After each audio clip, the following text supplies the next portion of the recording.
On a fishing boat, these people wanted to cross the border to South Korea to make money, but they suddenly discovered that this boat specialized in organ trafficking. When the crew member carried a little girl to have surgery, a dirty man sitting in the corner couldn't stand it anymore and decided to take action. This man, who looked like a beggar, swung his axe very skillfully. His movements were decisive and his methods were unusually cruel. He crazily killed the group of organ traffickers. Not long after, he killed everyone on the boat. At this time, the Korean Coast Guard suddenly received a report, so they immediately boarded the boat to conduct an inspection. But they discovered corpses scattered all over the boat. After going inside, they saw an extremely terrifying scene. The Korean Coast Guard immediately rushed in, surrounded the man, and asked him to raise his hands and reveal his identity. They only saw the man covered in blood. His eyes were red and filled with murderous intent. He gasped and answered that his name was Ji-hyuk. This name shocked the police, because Ji-hyuk was an extremely talented agent working for the Korean intelligence agency. Everyone thought that he had died a year ago during a mission. At that time, Ji-hyuk and two colleagues were ordered to eliminate a drug dealer who frequently traveled to the border area between China and North Korea. From the clues collected on them, the three people in the team quickly found the drug dealer's base and then killed all the members present inside that base. After seeing the drugs piled up, team leader Ji-hyuk used a fire to burn all the drugs. The reason they did so was because not long before that, the list of agents of the Korean intelligence agency was leaked. All the special agents who were lying in wait outside were killed on the same day. That's why the intelligence agency called it Bloody Friday. The special agents, led by Ji-hyuk, investigated the cause of the leaked list and found out about the drug trafficking group based in North Korea. The special agents who were killed earlier were also killed on the same day, right after they found out about the group. That's why Ji-hyuk led his colleagues to avenge their dead comrades. But when they thought they were about to complete the mission, all the members were suddenly attacked by an unknown armed group. Two members of the team died on the spot, and the team leader Ji-hyuk went missing. It wasn't until a year later that Ji-hyuk reappeared in this way. The news that he was alive was released and immediately attracted the attention of the South Korean intelligence agency. Special agent Ji-hyuk, who was declared missing and dead a year ago, suddenly reappeared in his hometown, shocking everyone. So they gave Ji-hyuk a thorough examination. Judging from his body functions, he had extraordinary health. But the strange thing was that they discovered a drug component in his body. The drug's function was to selectively erase memories, making Ji-hyuk completely unable to recall the memories he lost a year ago. What was even more troubling was that his emotions were easily out of control. During the polygraph test, his emotions were completely out of control. Just when he wanted to harm himself, someone intervened in time to stop him. That person was Pil-ho, who was also his superior. It was thanks to Pil-ho's recommendation that Ji-hyuk was able to successfully join the Korean intelligence agency. But when he saw Ji-hyuk's current unstable condition, Deputy Director General Du, the superior of the Foreign Intelligence Department, ordered him to wait until he had rested enough before returning to the intelligence department to work normally. But when Ji-hyuk returned, he discovered that someone was following him. After returning to his familiar place, looking at the wounds all over his body, he could not remember what had happened. When analyzing the information about his teammates who had been injured, he discovered that his teammates had been shot at close range. Moreover, there were no signs of timely resistance. This proved that someone had attacked them. That person must have caught them off guard and had undergone training. But Ji-hyuk could not remember the memories of that time. Therefore, Ji-hyuk was determined to find the truth at all costs. In order to find the real culprit behind Ji-hyuk, he frantically trained to improve his physical strength. After his body recovered to a certain extent, Ji-hyuk decided to return to the scene of the incident to investigate. Before exiting the country, he successfully distracted his colleague who had been paying attention to him. However, Ji-hyuk was stopped by the customs because he didn't want to reveal his whereabouts. Ji-hyuk attacked the customs officer. In the blink of an eye, Ji-hyuk knocked the two of them out. However, this scene was recorded by someone. Just as Ji-hyuk was about to leave the country, he discovered that Pil-ho was already waiting there. Pil-ho tried to persuade Ji-hyuk not to act rashly. Pil-ho promised to cooperate with Ji-hyuk to help him regain his memories. At the same time, Pil-ho would clearly investigate the truth of the case that happened a year ago. Pil-ho also told Ji-hyuk not to keep looking for the truth outside. Maybe the truth was right in a place he didn't expect. Ji-hyuk temporarily trusted Pil-ho. Ji-hyuk was absorbed in thinking about the implications of Pil-ho's words this morning. When he saw a flash of light on the opposite side, based on his professional instinct, Ji-hyuk realized that this was the code. After getting a hint, Ji-hyuk went to a shopping mall and found a USB inside the employee's locker. But when he opened it to see the content inside, what was inside shocked him. The person in the video was Ji-hyuk. Ji-hyuk said that there was a spy inside the organization. In order to find that traitor, Ji-hyuk erased his memories from a year ago. Ji-hyuk could not have imagined that he was the one who erased his memories from a year ago. In the end, why Ji-hyuk had to do that, he could not know. But from this moment on, Ji had to be vigilant and put suspicion on everyone around him, because he had to find the spy inside the organization. Only then could he find the truth. Therefore, Ji-hyuk asked his colleague who worked in the records department to help him investigate the Brown Bear plan from a year ago. That was the beginning of the Bloody Friday. The reason why Director Kim died that year was because he investigated the terrifying force behind the Hwayang gang. All of their overseas agents were killed after the list of agents was leaked. The group led by Ji-hyuk was assassinated by the enemy because they were investigating this case. Ji-hyuk's memories only lasted until this point. What he didn't expect was that the Hwayang gang he had been searching for had secretly sneaked into Korea. They also brought with them a newly developed drug. They wanted to take this opportunity to swallow up the Korean market, but because of the greed of the local gang, they spread the Hwayang gang's products at a rapid pace. This led to a Korean idol hallucinating after smoking drugs and eventually getting hit by a car and dying on the spot. Because of the victim's influence, the local police conducted an in-depth investigation. They finally found out who was behind the local gang leader. The Hwayang gang acted as the supplier in order to avoid exposing their whereabouts. They arrested all the leaders of other gangs and showed off their power and strength, but the brutal methods of the Hwayang gang not only made other local gangs dissatisfied, but they also caught the attention of the intelligence department. They were originally a gang from abroad, so the intelligence department could only keep quiet. But the Hwayang gang was not only arrogant, but also involved in the bloody 6th incident a year ago. Therefore, the intelligence department paid attention to the second-in-command of the Hwayang gang, Yongtae. Yongtae was highly vigilant. Seeing signs of danger around him, he immediately ran away and jumped into a prepared car to escape. But under the pursuit and capture of police, Yongtae was eventually surrounded. Even though he was surrounded by the police, Yongtae did not panic at all. It seemed that he had known this would happen. That was why he got out of the car without any resistance. Even the police felt that pursuit of this cruel and ruthless criminal was going surprisingly smoothly. Sure enough, not long after they arrested Yongtae, the police reporting center received a threatening call. The other party threatened that if Yongtae was not released, they would kill a police officer every day as a warning. The first victim was a police officer who was patrolling the area nearby. The tension spread quickly. This was no longer a declaration of war against the police, but also a challenge to the reputation of the entire Korean national security system. Therefore, the intelligence agency took this case very seriously. Based on the special nature of the Hwayang gang case, Deputy Director General Du decided to assign Ji-hyuk, who had personally investigated and monitored the gang, to take on the responsibility. Ji-hyuk also said that the Hwayang gang's open challenge was not only a direct declaration of war against the national security system, but more importantly, it was possible that Yongtae had some important secrets in his hands. Therefore, Ji-hyuk wanted to use his own way to interrogate the silent Yongtae. After Ji-hyuk entered, he didn't say anything, but immediately went up to beat Yongtae up. Then Ji-hyuk tore Yongtae's clothes. Based on the tattoos on his body to analyze his past, Ji-hyuk used psychological methods to break Yongtae's defenses. When Ji talked about past that Yongtae didn't want to remember, he suddenly went crazy and wanted to hit Ji-hyuk. But the result was completely opposite. Yongtae's rage only received more savage punches from Ji-hyuk. After being beaten, Yongtae seemed to have learned how to open his mouth to talk. He even intentionally mentioned the story of the wolf mother avenging the child. Ji-hyuk originally didn't pay much attention to this story, but what Yongtae said next made Ji-hyuk angry. Yongtae said that the special agents were no match for them. The special agents were not on the same level as them. Hearing this, Ji-hyuk originally intended to teach the arrogant Yongtae another lesson, but at this moment he unexpectedly received news. When he walked to the table surrounded by the crowd, he discovered a hand inside the box. This hand was cut by the Hwayang gang from the hand of the second police officer they murdered. On the hand were engraved two words, stupid. Seeing these two words, stupid, covered in blood, Ji-hyuk suddenly remembered that the same two words were engraved on the chest of his murdered colleague. This also proved that the Hwayang gang was definitely related to the case of the special agent list being leaked earlier. Therefore, Ji-hyuk immediately returned to the interrogation room, but after entering, he became unusually quiet. Immediately after that, he used a white cloth to cover Yongtae's eyes, nose and mouth. Ji-hyuk was furious and wanted to kill Yongtae right now. Fortunately, his colleagues stopped him in time. Unexpectedly, Yongtae, who had just escaped death, arrogantly told Ji-hyuk that he said that they still didn't understand why he was here. He came here because of Ji-hyuk. This sentence made Ji-hyuk extremely surprised. Obviously, the two sides didn't know each other. Why did Yongtae know Ji-hyuk's name? This also made Chief Ha feel equally strange, but it also helped Ji-hyuk understand that the Hwayang gang was the breakthrough in his quest to find the truth. So when he couldn't get anything from Yongtae, Ji-hyuk went to find the innocent driver. Although the driver was forced to drive, he would have more or less clues about the other members of the Hwayang gang. So Ji-hyuk gave his phone number to the driver and told him that if you had any information, you could contact me at any time. Just as Ji-hyuk was about to return to sort out clues, he discovered that a bunch of people had suddenly turned themselves in at the police station. However, Ji-hyuk didn't notice anything unusual about this. On his way back, Ji-hyuk received a mysterious phone call. Only then did he suddenly understand what was going on. At the police station. A group of people were quietly acting nearby. They first destroyed the police station's communication system, then drove straight inside. The people who got out of the car all carried weapons and rushed into the police station. The people inside, seeing that it was time, immediately rushed into a fight with the police officers inside. Under the coordination of both inside and outside, the police who had not yet reacted were quickly taken down in large numbers. Then, the leading man grabbed a police officer and used his life to threaten the people inside to open the door. But the people inside were so afraid of death that they seemed to have forgotten that the evil gangsters would not keep their promises. These mysterious people were the Hwayang gang's people who came to rescue the gang's second-in-command, Yong Tae, who was being locked up here. But what everyone didn't expect was that inside the cell there was a more important figure than the second-in-command, Yong Tae. He was the man who disguised himself as the innocent driver. His real identity was the real boss of the Hwayang gang, Moo-soon. The first thing Moo-soon did when he got out was to deal with Yong Tae, because Yong Tae had told their enemies a story that shouldn't have been told. At the same time, after receiving a phone call from his partner, Ji-hyuk realized that these people had indeed targeted him. Moreover, after thinking carefully about the revenge story that Yong Tae told, Ji-hyuk realized that while interrogating the driver earlier, he had seen a familiar tattoo. The tattoo that looked familiar was exactly the same as the tattoo on the arm of the drug lord Hwang Do, whom he had killed during a mission a year ago. Only then did Ji-hyuk realize that the driver was the real boss in hiding. He had been quietly following Ji-hyuk all this time to avenge his son. So when Ji-hyuk drove back to the police station, he saw Moo-soon sitting in the car leaving. He immediately turned the wheel to chase after the car, but the result was not as he had expected, so he immediately returned to the police station to check the surveillance camera. Ji-hyuk wanted to see what had happened, but what shocked Ji-hyuk was that he saw a familiar face appearing on the surveillance camera. That person was Chae-yoon, the person who had provided intelligence to his team a year ago. Ji-hyuk was lost in his memories. He finally remembered that before his team had an accident, Chae-yoon had come to find him, but he couldn't remember anything after that. So if Ji-hyuk wanted to find out what happened a year ago, he had to find the informant, Chae-yoon. So Ji-hyuk hid the truth and asked Deputy Director General Do to let him take a leave of absence. Not long ago, Deputy Director General Do was still going crazy over the incident caused by the Hwayang gang. It seemed that she had now guessed Ji-hyuk's intentions. Not only did she not stop Ji-hyuk, but she also told him to rest well. In fact, she wanted to let Ji-hyuk investigate what the Hwayang gang was doing. If anything happened to Ji-hyuk during his leave, the headquarters would not be held responsible. If it succeeded, all the better, but if it failed, there would be no loss. Ji-hyuk was now thinking of every way to meet Chae-yoon. Ji-hyuk remembered that he had helped Chae-yoon's aunt escape from North Korea before moving to Seoul, so when Chae-yoon appeared here, he would definitely contact the aunt who raised him, so that Ji-hyuk asked his partner Jae-yi to help him get clues about Chae-yoon from that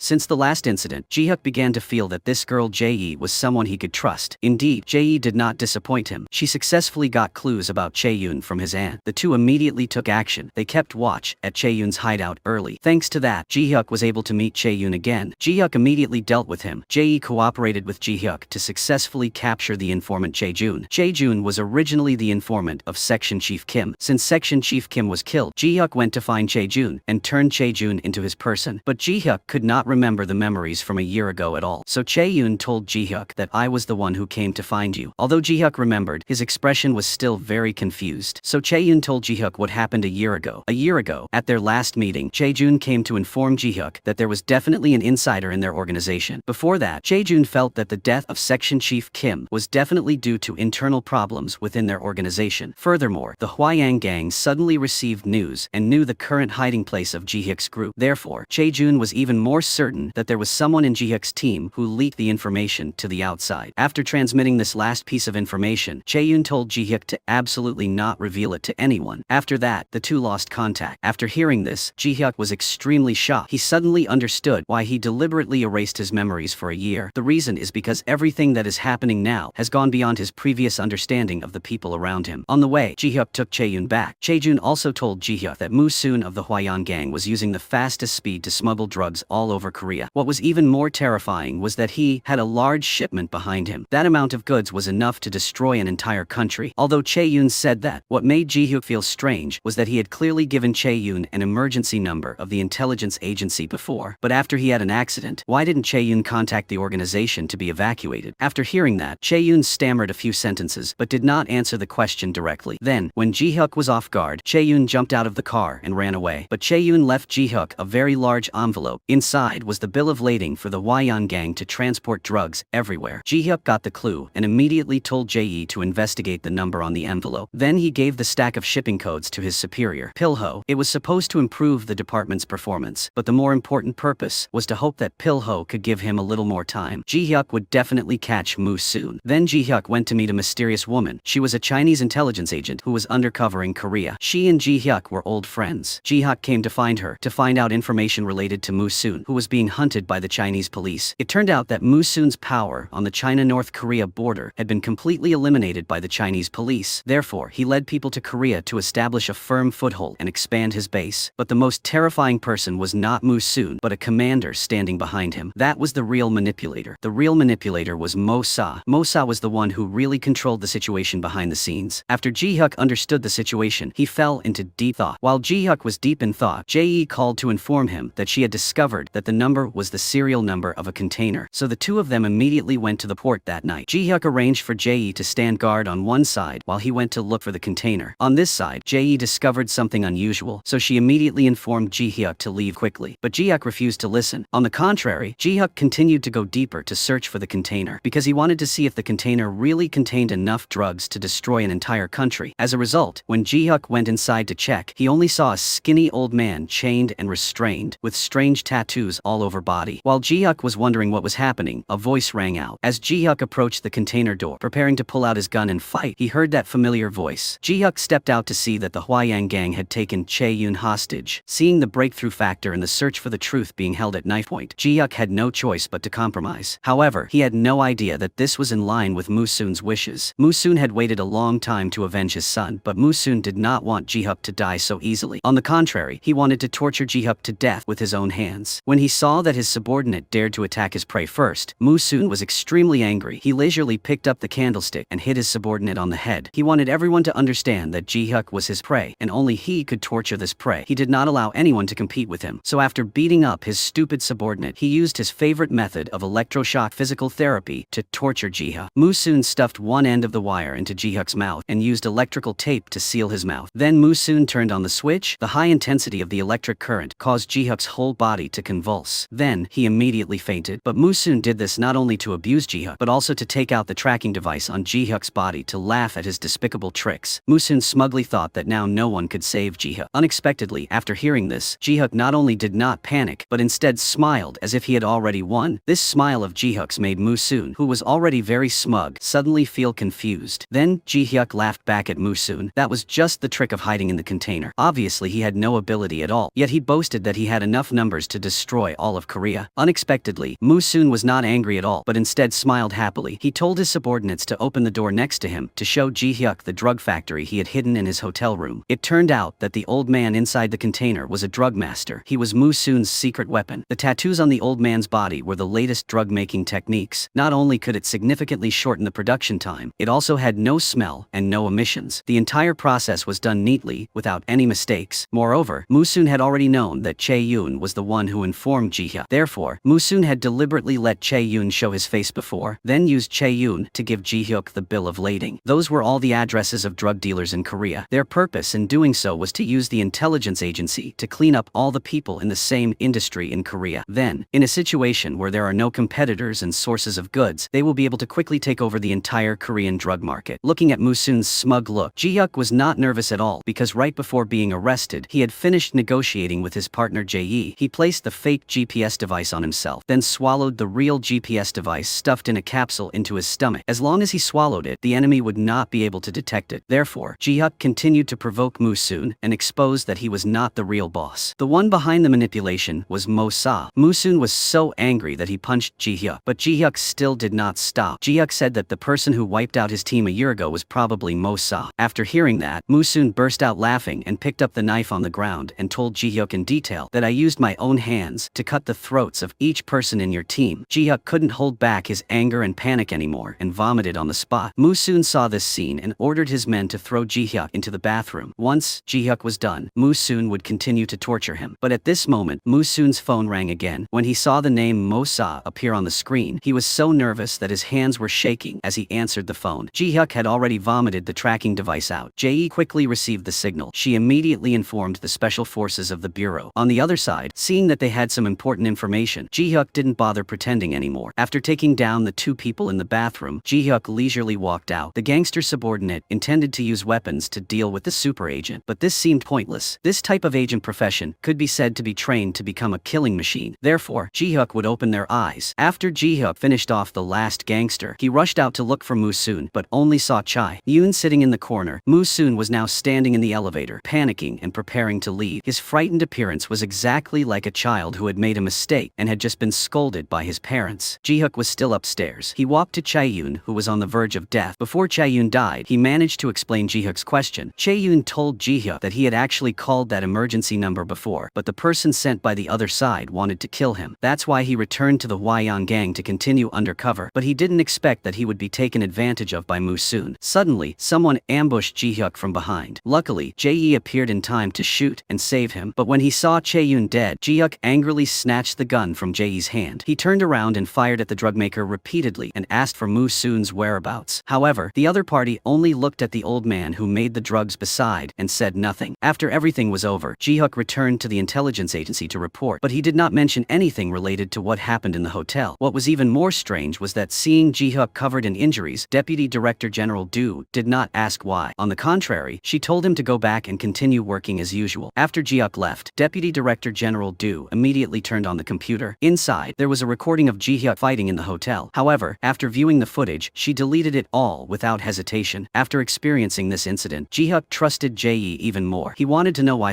someone who used to do clerical work like her wanted to run to the front lines to work. Unexpectedly, Jae replied that she wanted to gain power so that she could protect the person she wanted to protect. Ji-hyuk seemed to like this answer very much, but he didn't know that Jae had already noticed him. She saw him as a breakthrough in her pursuit of finding the truth. But Ji-hyuk's main goal now was to clarify who in the intelligence service had received Chae-yoon's distress call that year. So he asked his colleague who worked in the archives department to sneak into the computer room to investigate the records. But at the crucial moment, the entire intelligence agency's database was attacked, and the records of the call from a year ago that Ji-hyuk needed were also stolen by hackers. Although it was a national intelligence agency, it was attacked from the outside by hackers who stole confidential documents. Just hearing it, it seemed almost impossible. But what made the two deputy directors general afraid was that among the documents the hacker stole this time, there was a secret of the two departments that could not be told to anyone. If either side knew the secret of the other side, then the other side would be completely controlled. Therefore, the two deputy directors general immediately ordered their subordinates to conduct an investigation. After the investigation, they discovered that the other side used the computer of the staff in the department, which was why they were able to suddenly attack Pormer. Very quickly, they found out who used that computer, which was the computer of department head Choi, who worked in the technical department and had passed away a year ago. The mastermind behind this incident was department head Choi's son, Song-joon. He was a genius hacker. In order to clearly investigate the cause of his father's death, Song-joon planned to reveal the documents he had stolen to reporters. Unexpectedly, all these actions could not escape the eyes of the intelligence agency. Song-joon realized that something was wrong and immediately retreated, but in the end, he still could not escape the encirclement of the special agents. At this moment, Ji-hyuk suddenly appeared. The reason Ji-hyuk was able to find Song-joon was entirely thanks to Jae's help, because she used to be a subordinate of Section Chief Choi. After Section Chief Choi died mysteriously, Jae kept in touch with Song-joon. After learning that this was Song-joon's doing, the two joined forces to find him. But when Ji-hyuk was taking Song-joon away, Song-joon suddenly asked him if he was Ji-hyuk. Ji-hyuk was surprised when Song-joon knew his name. Song-joon asked Ji-hyuk if he did not remember the promises he made that day. It was Ji-hyuk who said it a year ago at the North Korean border. After hearing it, Ji-hyuk was extremely confused. Memories kept flooding back into Ji-hyuk's mind, causing his head to ache. Song-joon took the opportunity to run away. At this time, a woman came to find Ji-hyuk. She angrily scolded him, saying, "Isn't it enough that you ruined everything? How many more people do you want to hurt before you stop?" After hearing the woman's accusations, Ji-hyuk wasn't angry at all, because she was Soo-yeon, the fiancée of his former teammate. A year ago, after Ji-hyuk brought his teammate along on a mission, but in the end, only Ji-hyuk survived. It was because of the incident that happened a year ago that Soo-yeon deliberately asked to transfer to the intelligence agency, hoping to escape the pain of the past. She also went to see Ji-hyuk privately and hoped that he could take responsibility for finding the truth. However, Soo-yeon was chosen by Deputy Director General Lee and promoted to the position of Section Chief, and was also in charge of the Domestic Bureau's hacker case this time. The reason Deputy Director General Lee assigned this task to Soo-yeon was because she was someone who could be abandoned at any time. Therefore, Ji-hyuk understood the relationship of benefits and harms and actually sympathized with Soo-yeon. Later, Ji-hyuk was called out by Pilho. Pilho told him about the seriousness of this case. It was directly related to the leadership role between the two departments, but Pilho did not want Ji-hyuk to participate. On the contrary, he wanted Ji-hyuk to remain neutral, because Pilho felt that his superior, Deputy Director General Du, had hidden a lot of things from him. In the case a year ago, there were many documents that were locked by Deputy Director General Du. Even a director like him did not have the right to see them, so Pil-ho told Ji-hyuk to be careful with everyone. At the same time, Pil-ho also told Ji-hyuk something that he had been wondering about for a long time. On this side, Jae received a message from Song-jun. Song-jun said that he wanted to meet Ji-hyuk, but because of the failure of the previous operation, the overseas department was no longer allowed to participate in this case. But Ji-hyuk and Jae were the key to luring Song-jun. Therefore, they were forced to cooperate with the domestic department to arrest Song-jun. However, Song-jun, with his nickname of Genius, was not that stupid. In order to meet Ji-hyuk, Song-jun intentionally manipulated all the screens and surveillance cameras at the train station. So, the smart Ji-hyuk immediately followed the clues to find Song-jun. After a short period of contact, Song-jun knew that Ji-hyuk had lost his memories of a year ago. Ji-hyuk also knew from Song-jun that the person he had contacted a year ago was actually Department Head Choi. Ji-hyuk begged Chief Choi to help him investigate who received Chae-yoon's emergency call at that time, but the result was nothing. Song-jun seemed to be hiding something too. Just when the two were in a stalemate, Soo-yeon, through controlling the surveillance cameras in the subway, told Song-jun that Ji-hyuk was the one who broke his father's leg. Therefore, she hoped Song-jun would surrender and trust the other people in the intelligence agency. After hesitating for a moment, Song-jun ran straight out of the train, seemingly wanting to get caught on purpose. Sure enough, not long after, when the intelligence agency interrogated Song-jun, while the technical department was decoding Song-jun's computer, it was attacked by a group of malware. It turned out that it was all Song-jun's plan. He intentionally got caught, then used the malware installed in his computer to attack the intelligence agency's intelligence system. If the malware is not decrypted within 30 minutes, it will automatically wipe out all intelligence agency data. Then Song-jun took this opportunity to ask to talk directly to Ji-hyuk, because no one could decrypt Song-jun's malware in a short time, so they had no choice but to let Ji-hyuk in to talk to Sang-jun. From Ji-hyuk, Sang-jun knew about his father's past. Ji-hyuk and Chief Choi had once carried out a mission abroad together, but because his teammate, Chief Ha, had taken the money, they didn't have enough money to pay the informant. At this time, a local boy volunteered to help their group. The reason the boy did so was because they had a common enemy, but the result was extremely tragic. The boy was discovered by the enemy and brutally murdered. Chief Choi, a father, felt extremely heartbroken when he saw the boy die tragically. The mission was supposed to end here, but Chief Choi refused to stop. He went into the enemy base alone. When Ji-hyuk arrived, he found the bodies lying on the ground. Along with that, Chief Choi was injured in the leg. The reason Chief Choi did that was because the boy had innocent eyes that were exactly like Song-jun's. Hearing this, Sang-jun was moved to tears. Ji-hyuk asked Chief Choi, who had been transferred to the technical department, to help him find out who received Chae-yoon's phone call. But the result was that not long after, Chief Choi suddenly passed away. Therefore, Ji-hyuk did not believe that Chief Choi would do such a foolish thing. At the same time, Ji-hyuk also told Song-jun about the fact that there was a spy in their organization. Ji-hyuk wanted to find the traitor to avenge his dead teammates and give Chief Choi a clear truth. Therefore, they had the same enemy. Ji-hyuk's sincerity moved Song-jun. Therefore, Sang-jun told Ji-hyuk the decryption code. After finishing work, Soo-yeon proactively went to find Ji-hyuk to express her desire to apologize, because while Ji-hyuk and Sang-jun were talking, she left behind a listening pen. Thanks to that, she heard the content of the conversation, so she felt that she had misunderstood Ji-hyuk before. It seemed that the person who killed her fiancé was someone else, but at this moment, Song-jun, with the help of Jae, hid in the bathroom and called Ji-hyuk. At this time, Ji-hyuk knew that the person who received Chae-yoon's distress call was Soo-yeon. The result of the investigation was exactly like that. Seeing the suspect standing right in front of him made Ji-hyuk's mind even more chaotic. Soo-yeon thought that Ji-hyuk had fallen ill again. Unexpectedly, Ji-hyuk turned around and strangled her. Ji-hyuk, who had been suppressed for so long, seemed to have found the real culprit. He kept pressing Soo-yeon, but she didn't understand what was going on at all. She thought that Ji-hyuk's illness had gotten worse and led to him losing control, so she loudly called his name. But the more she did so, the more serious the consequences became. Ji-hyuk then woke up from his dream. He quickly picked up his gun, opened the magazine to check, and found that there were no missing bullets. Only then could he breathe a sigh of relief. It seemed that he had not completely lost control, but the doctor told Ji-hyuk that he had abused Soo-yeon earlier. This proved that his condition had become more serious. He was no longer suitable for frontline duty at the intelligence agency. But Ji-hyuk did not pay any attention to the doctor's advice. Ji-hyuk continued to do as he pleased. Later, Ji-hyuk was called to the office by Pil-ho. Pil-ho ordered Ji-hyuk to take a leave immediately. However, this gentle treatment not only did not make Ji-hyuk feel grateful. On the contrary, Ji-hyuk questioned Pil-ho, who was always calm, why he had such an extreme reaction to this incident. Pil-ho did not answer the question directly. In the end, the two ended their conversation in an unhappy atmosphere. Right after leaving, Ji-hyuk coincidentally met Soo-yeon, who was coming to see him. Soo-yeon's neck was red from the strangulation marks, but she did not blame him. On the contrary, she asked him if he had suddenly abused abused her earlier because he had heard something about her, or if some memories from a year ago had been recovered. Ji-hyuk did not directly answer Soo-yeon's question. All he could think about was starting an investigation from her. He sneaked into Soo-yeon's house and found some mood-controlling drugs. There was also half a vacation photo that Soo-yeon had torn up, but the strange thing was that the date on the back was from before Soo-yeon joined the intelligence agency. So Ji-hyuk was very curious about whose face was on the other half of the photo. Was she already acquainted with his teammates before she joined the intelligence agency?